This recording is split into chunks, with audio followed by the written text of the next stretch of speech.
Pertemanan yang sehat adalah teman yang berani menegur kita. Amsal 27 ayat 6 berkata gini, seorang kawan memukul dengan maksud baik, tetapi seorang lawan mencium secara berlimpah-limpah. Dia berani negur kita. Teman adalah cermin bagi hidup kita. Justru teman yang baik, mereka berani kasih tahu kita kesalahan kita. Mereka jadi cermin dalam hidup kita. Justru jangan buang teman-teman yang bisa negur kita. Kalau orang-orang yang cuma muji-muji, berusaha ngambil hati, itu malah yang bikin kita nggak maju. Kita mungkin terbangun secara semangat dan iman, tapi kita juga butuh teman-teman yang kasih tahu kita apa yang salah supaya kita perbaiki. Tapi ada cara atau seni dalam menegur. Dalam pepatah bahasa Inggris, give correction in private, give praise in public. Artinya gini, kalau negur orang itu empat mata. Kalau memuji boleh di depan umum. Kita nggak bisa negur sembarangan orang, nggak kenal kok negur-negur. Dan juga harus dengan motivasi hati yang benar. Motivasi hati ketika kita menegur haruslah untuk kebaikan, bukan untuk menghancurkan, untuk memperbaiki kesalahan, bukan untuk mempermalukan. Ketika kita ingin menegur, kita harus lihat apakah kita punya hubungan yang dekat dengan orang ini. Karena untuk menegur itu perlu ada hubungan. Kalau memang kita tidak punya hubungan, jangan serta-merta menegur. Harusnya bangun hubungan dulu. Karena sahabat nggak mempermalukan, menegur untuk kebaikan. Teman yang baik itu tidak membicarakan kita di belakang, tapi menegur kita untuk kebaikan. Amsal 27 ayat 5 bilang, lebih baik teguran yang nyata-nyata daripada kasih yang tersembunyi. Teman yang baik memberi nasihat tanpa niat jahat. Mereka tegur karena mereka ingin lihat kita bertumbuh jadi lebih baik, kita berbalik dari jalan kita yang salah. Mereka ingin kita hidup lebih baik. Tapi orang yang nggak mengenal kita, nggak punya hubungan sama kita, cuma sekedar tahu kita lalu coba-coba negur kita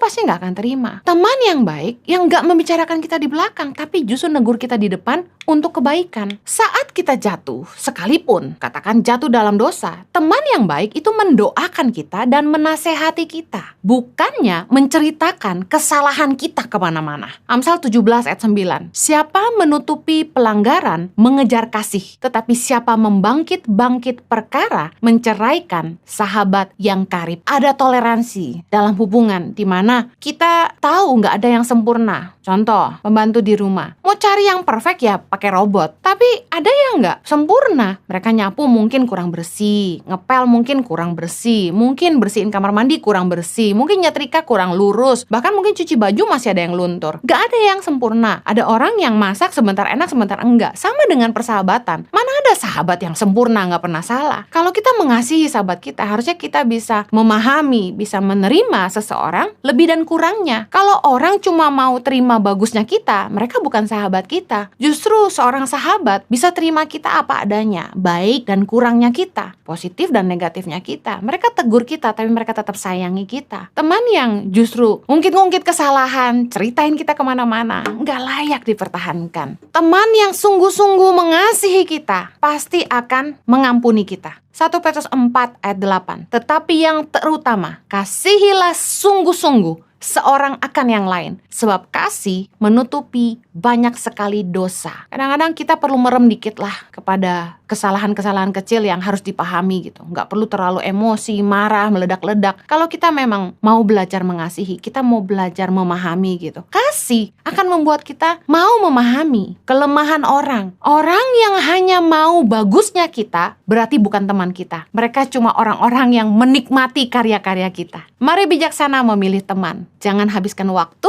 untuk orang-orang yang salah, karena waktu kita sangat berharga dan teman-teman menentukan masa depan dan juga hidup keluarga kita.